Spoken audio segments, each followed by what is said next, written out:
दोस्तों कैसे हैं आप सब लोग। Welcome back to my channel. तो आप लोग जैसे जानते हैं कि पिछले 2 साल से जो सीएनजी की जो मार्केट है ना, जो गाड़ियों की डिमांड है उनमें कितना ज़्यादा उछाल है। लोग बाग जो हैं अब सीएनजी की तरफ शिफ्ट हो रहे हैं और ख़ास तौर से जो कंपनी फिटेड जो सीएनजी गाड़ी है ना उनको लेना भी प्रीफर कर रहे हैं। अब आप लोग जानते हो कि जो लोग सीएनजी गाड़ी जो कंपनी फिटेड है अफोर्ड नहीं कर पाते, फिर वो अपनी गाड़ी में क्या करते हैं, आफ्टर मार्केट सीएनजी लगवाते हैं। क्योंकि जो आपकी कंपनी फिटेड सीएनजी गाड़ी होती है ना, वो कुछ जो है लाख रुपए या 70-80 हज़ार रुपये तक जो है महंगी पड़ती है। ठीक है, डिपेंड करता है कौन सी कंपनी की गाड़ी है।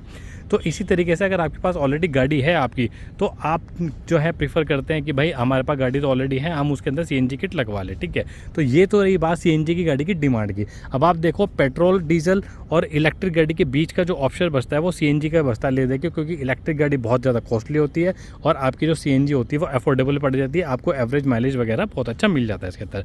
अब देखो, जो मेन ऑब्जेक्टिव होता है ना सीएनजी लगवाने का या सीएनजी गाड़ी लेने का, वो ये होता है कि आपको बहुत अच्छा एवरेज चाहिए होता है। बराबर सीधी सी बात है।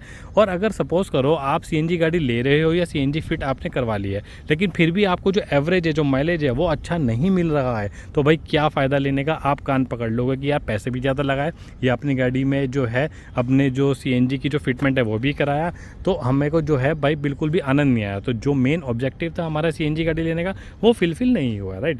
तो देखो, 4 ऐसे रीज़न आप लोगों के साथ में डिस्कस करूंगा। बहुत इंपॉर्टेंट रीज़न है खासतौर से सीएनजी जो ओनर है उनके लिए, कि अगर आपके पास सीएनजी गाड़ी है और आपका एवरेज जो है फिर भी अच्छा नहीं आ रहा है, उसका मेन रीज़न जो है ना वो इन 4 रीज़न में छुपा हुआ है। ठीक है, तो वीडियो अगर अच्छी लगती है तो वीडियो को लाइक शेयर, चैनल को सब्सक्राइब जरूर कर देना। नंबर 1 रीज़न, देखो आपको पता है कि जब हम पेट्रोल डीजल भरवाते हैं तो हमारा फ्यूल टैंक होता है, उसके अंदर जाके स्टोर होता है। लेकिन जब हम सीएनजी डलवाते हैं ना, तो पीछे जो होता है गाड़ी में, यहाँ पे पीछे हम सीएनजी जो टैंक होता है उसके अंदर सीएनजी स्टोर करके चलते हैं, जो कि आपका प्लेसमेंट होता है पीछे।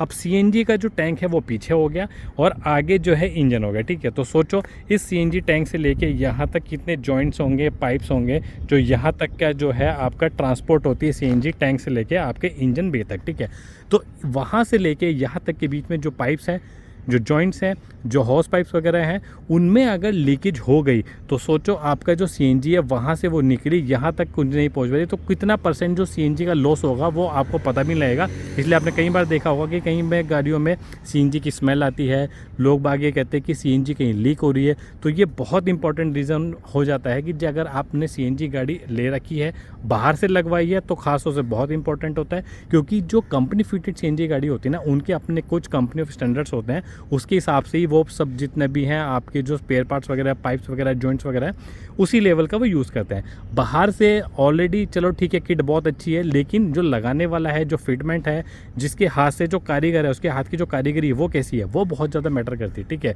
तो एटलीस्ट कभी अगर आप सर्विस करवाने जा रहे हैं, वंस इन अ वाइल एक बार खुद देख के सूंघ के कम से कम गैस का पता लग जाता है कि कहीं ना कहीं कुछ लीक तो नहीं हो रही। अगर आपकी गाड़ी में सीएनजी लीक हो रही है, ऑब्वियस सी बात है आपको जो एवरेज है बिल्कुल अच्छा नहीं मिलेगा। क्योंकि जो कंबशन के लिए जो सीएनजी ट्रांसपोर्ट होती है टैंक से लेके आपके इंजन तक, वो पूरी नहीं आएगी। कुछ % जो है ऑलरेडी आसमान में जो है एटमॉस्फेयर में उड़ जाएगी। ठीक है, नंबर 2 रीज़न, आप लोग जानते हैं कि जो सीएनजी का जो कंबशन होता है, जो इग्निशन जो आपका टेम्परेचर होता है बहुत ज़्यादा हाई होती है एज़ कम्पेयर टू पेट्रोल या डीजल, बराबर। तो इसीलिए जो स्पार्क प्लग होता है वो उनको उसी स्टैंडर्ड का जो है कंपनी आपको रिकमेंड करके देती है।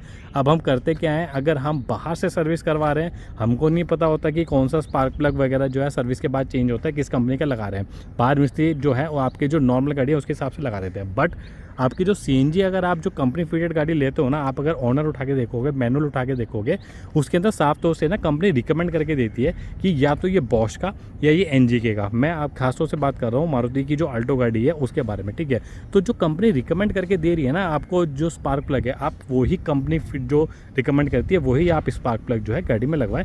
बाहर से कोई भी जो है एरा गैरा नथु गैरा स्पार्क प्लग मत लगाओ, क्योंकि कंपनी कुछ ना कुछ R&D करके आपको स्पार्क प्लग जो है रिकमेंड करती है। थर्ड इंपॉर्टेंट पॉइंट, देखो फ्रंट में एक यूज़ होता है एयर फिल्टर। मैं आपको एक बार खोल के दिखा भी देता हूँ।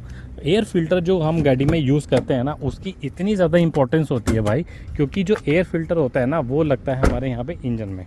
अभी जो एयर फिल्टर होता है ना, वो देखो यहाँ पे प्लेसमेंट होता है। एयर फिल्टर का रोल क्या होता है कि हमारे इंजन में जब पूरा का पूरा कंबशन होता है तो फ्यूल का और एयर का मिक्सचर होकर बर्न होता है। अब वो रेशो डिपेंड करता है कितना होता है।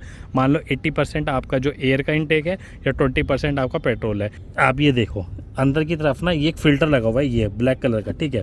तो मान लो अगर आपका जो फ़िल्टर है वो चोक होगा तो आपका जो एयर है वो कम पास होगी और इंजन को ज़्यादा मेहनत करनी पड़ेगी। फ्यूल का जो मिक्स जो बर्न होगा वो ज़्यादा होगा, या सीएनजी का जो बर्न होगा, सीएनजी जो है ज़्यादा जलेगी एज़ कम्पेयर टू एयर, ठीक है।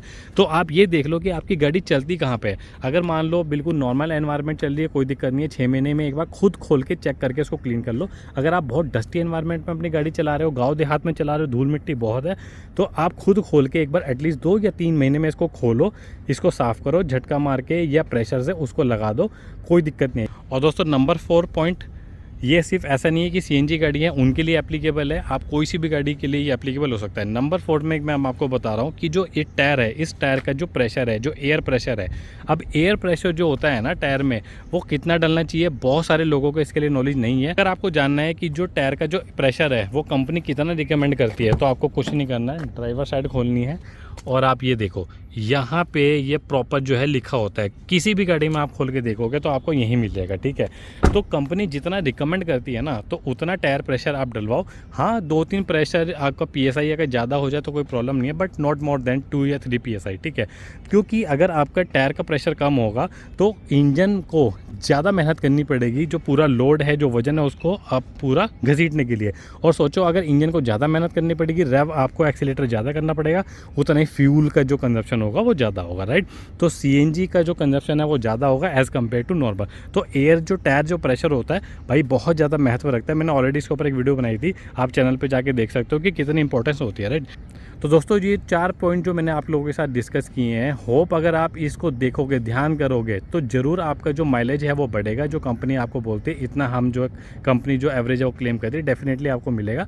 और हाँ कुछ आपकी जो ड्राइविंग हैबिट्स होती है उस पर भी डिपेंड करता है, राइट। तो होप ये वीडियो आप लोगों को पसंद आई होगी। अगर आप लोगों को वीडियो पसंद आई है तो प्लीज़ वीडियो को एक लाइक, शेयर और चैनल को सब्सक्राइब ज़रूर कर देना। Thank you so much. जय हिंद।